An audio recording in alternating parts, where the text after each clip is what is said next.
Hello, c'est Mike pour l'avis de Mike, l'émission où je vous donne mon avis même si vous ne me l'avez pas demandé. Aujourd'hui, on va revenir sur une grosse polémique, Eto'o versus Henry. Allez, c'est parti. Donc une petite vidéo, déjà je voudrais commencer par remercier, j'ai ma première vidéo qui a atteint les 1K, c'est pas beaucoup, c'est un petit pas, mais pour moi qui a commencé le YouTube Game il n'y a pas longtemps, ben, ça me fait plaisir d'avoir une vidéo qui a atteint les 1K et qui continue à être vue, et donc ça mérite, voilà, j'ai parlé d'un sujet qui c'est la vidéo sur Snowfall, donc une série que j'apprécie beaucoup, et voilà, donc j'ai eu des bons retours sur cette vidéo, donc continuez à liker, partager les vidéos, la petite communauté s'agrandit, bientôt les 100 abonnés, donc voilà, donc continuez, faites tourner pour qu'on puisse atteindre rapidement les 100 abonnés.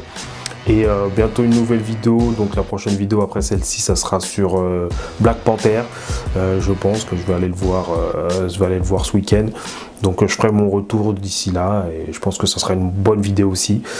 Donc voilà. Donc là aujourd'hui on va parler de Eto'o versus Henry.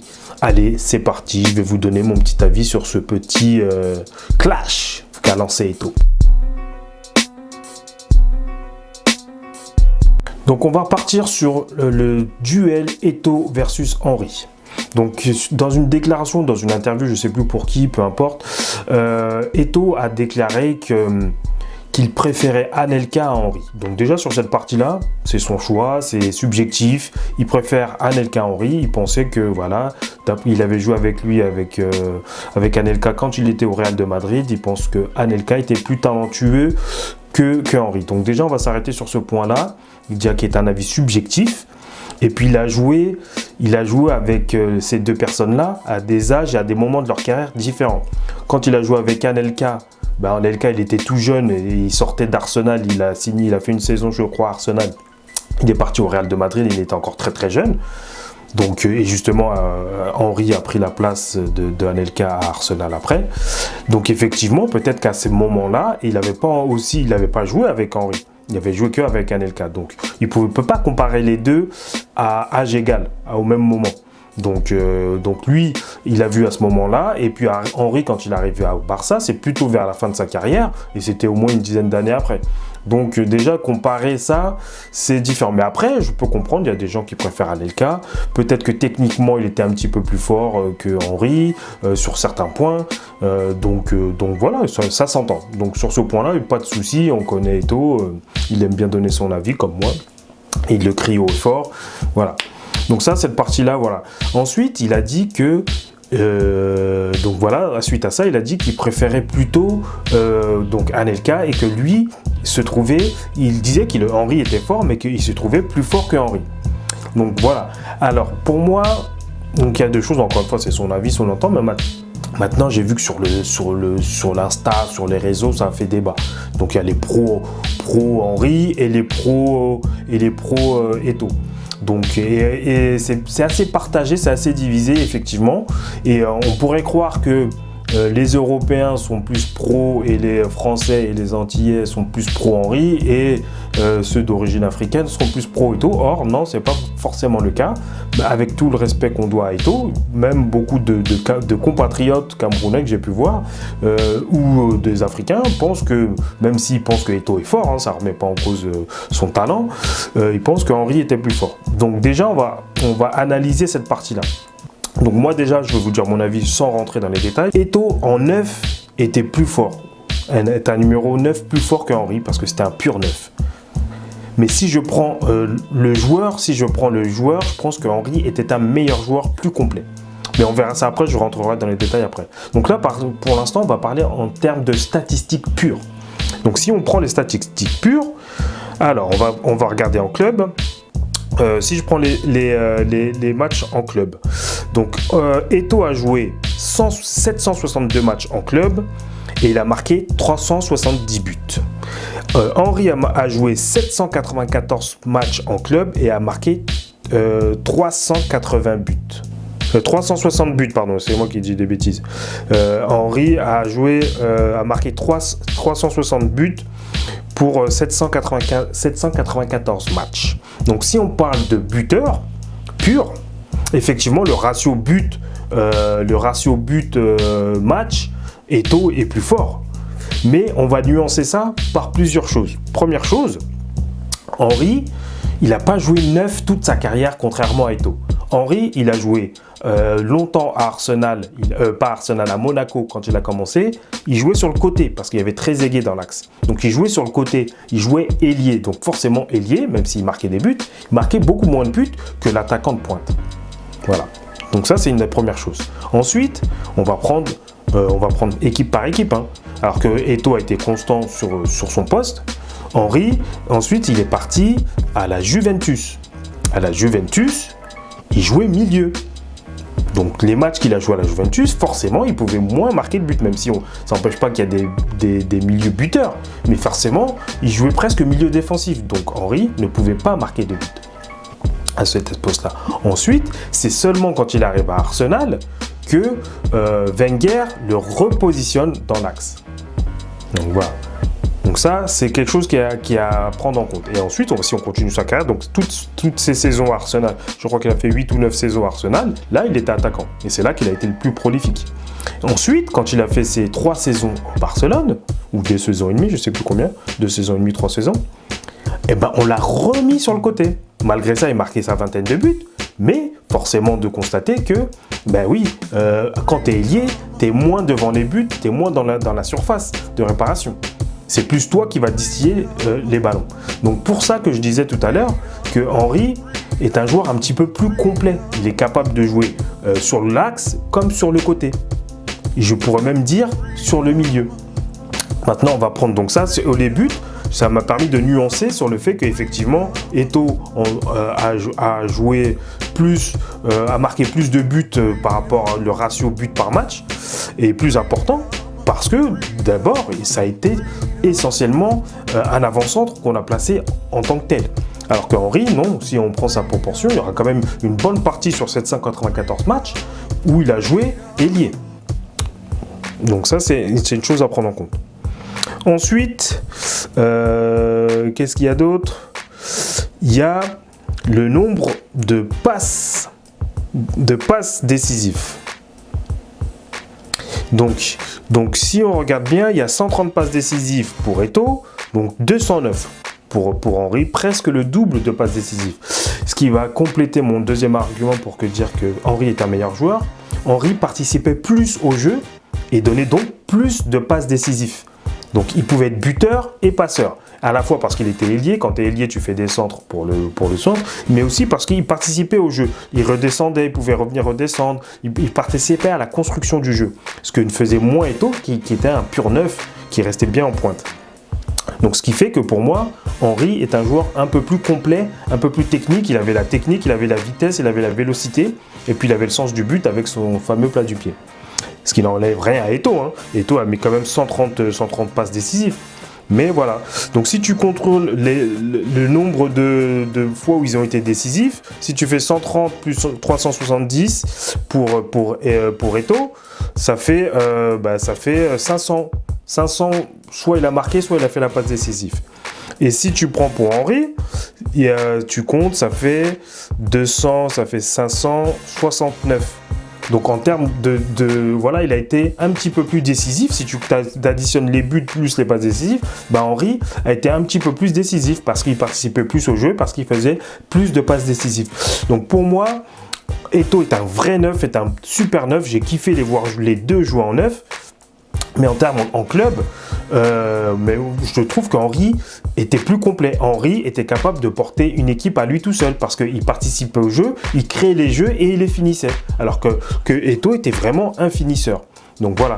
Par contre, quand les deux étaient associés au Barça, plus Messi, on sait ce que c'est devenu. On sait qu'ils ont gagné le sextuple, ils ont gagné tous les titres auxquels ils ont participé, toutes les compétitions auxquelles ils ont participé. Donc c'était un vrai bonheur de les voir. Donc moi, je kiffe les deux.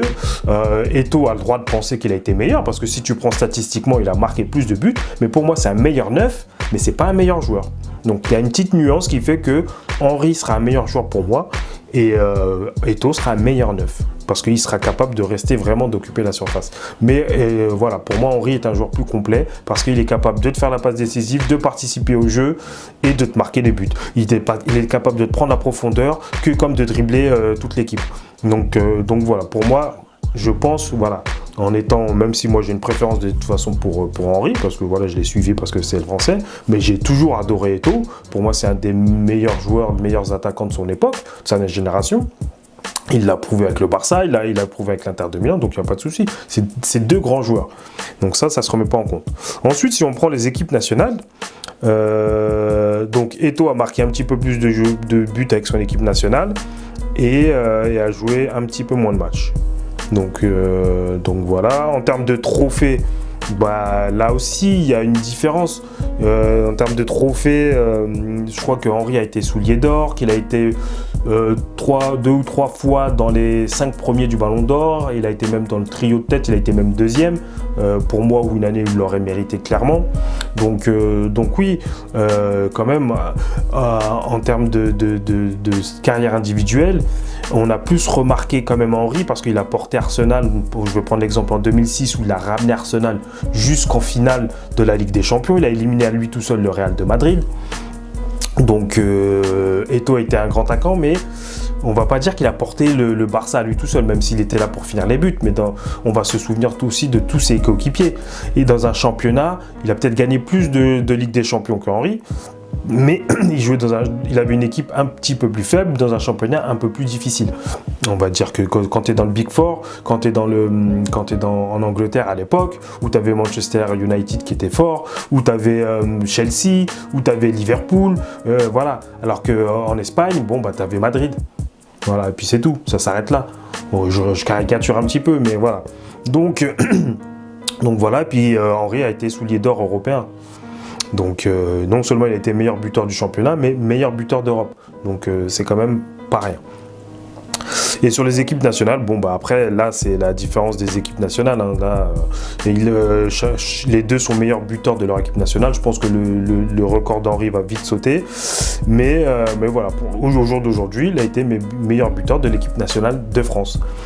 Et Eto'o est meilleur buteur de son équipe nationale.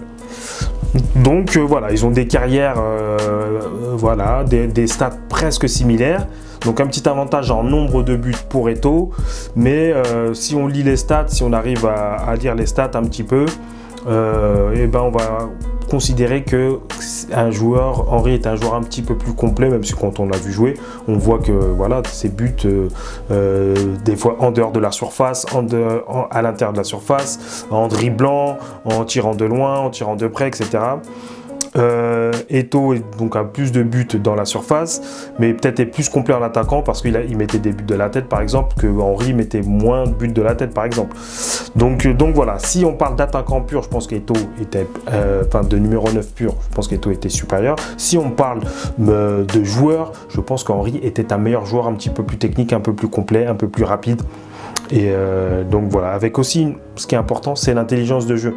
Et du coup, ce qui lui permettait de jouer à d'autres postes, soit ailier, soit attaquant, qui lui a permis quand même de s'intégrer justement au Barça. Parce que s'il aurait joué que 9, bah peut-être qu'Henry aurait été que remplaçant. Alors que le fait qu'il soit capable de jouer sur le côté gauche a fait qu'il a pu s'intégrer parfaitement à l'équipe du Barcelone à l'époque où il y avait Eto'o qui était en pointe. Donc voilà. Après, c'est des petites pointes. Voilà, on connaît Eto'o, il aime bien se mettre en avant. Il dit sa vérité, ce qu'il pense, et c'est pas forcément faux, mais c'est pas forcément entièrement vrai. Donc voilà mon avis pour cette petite polémique et ce petit versus. Voilà. Si on prend que les chiffres, bah on va sûrement dire Eto'o, mais si on analyse au-delà des chiffres, si on regarde les matchs, on a regardé les matchs, on regarde le jeu, et ben voilà, on comprend que pour moi en tout cas, de mon analyse, Henry était un joueur un peu plus complet et un joueur un petit peu plus fort en termes de capacité. Donc voilà, c'est noté. Et oui, je tiens aussi à dire que même en équipe de France, Thierry Henry ne jouait pas forcément tout le temps en pointe. Il y avait une époque où il y avait Trezeguet, où il y avait Guy Varche, où voilà, c'était pas forcément l'attaquant de pointe, alors que quand il jouait avec le Cameroun, c'était lui l'attaquant de pointe. Donc voilà, quand même respect à Henry, respect à Eto'o, ces deux grands joueurs. Donc on va voir juste un petit retour sur la deuxième polémique avec Crazy Sally, que voilà, je connais pas particulièrement tout son contenu. Je sais que c'est une influenceuse ou une créatrice de contenu, tout ce qu'on peut appeler. J'ai juste vu la polémique par rapport à ce qu'elle aurait dit sur le Sénégal. Je sais qu'elle apparemment a fait des vidéos sur l'Afrique, ce qui est louable, pour vanter, pour mériter les pays d'Afrique, pour les mettre en valeur. Donc c'est bien, et elle a commencé apparemment par le Sénégal. Elle aurait dit lors d'une interview que c'est grâce à elle que le tourisme a augmenté sur le Sénégal. Donc moi c'est sur cette partie-là que je vais revenir. Donc j'ai pas vu l'interview, j'ai lu ça quelque part sur internet et j'ai vu la réaction des réseaux. Donc je voudrais dire que d'abord il y a longtemps que le Sénégal est un pays touristique. Moi, j'en veux pour preuve, moi j'ai été 2 fois au Sénégal et il y a longtemps, dans les années 90 et dans les années 2000. Et si tout croise bien, je vais y retourner cette année. Donc on n'a pas attendu Crazy Sally pour savoir que le Sénégal est un beau pays. Ensuite, il faudrait avoir des choses factuelles. Ce que j'ai pu comprendre, c'est juste parce que la ministre du tourisme sénégalaise lui a dit merci. Donc oui, elle lui a dit sûrement merci pour la remercier d'avoir parlé du Sénégal, ce qui est bien. Et puis tant mieux si elle a pu faire venir des gens et faire découvrir le Sénégal. Voilà. Mais pour vraiment dire ce genre d'affirmation-là, il faut avoir des choses tangibles à proposer ou des chiffres. Est-ce que le lendemain de la vidéo ou du visionnage de la vidéo, les réservations pour le Sénégal ont augmenté? C'est ça qu'il faut voir. Est-ce qu'il y a une hausse des réservations pour le Sénégal le lendemain de la sortie de la vidéo? Parce que sinon, comment tu veux chiffrer cette influence qu'elle a? Je ne sais pas combien elle a d'abonnés. Je pense qu'elle a beaucoup plus d'abonnés que moi et beaucoup plus de visibilité que moi. C'est pas ça le souci.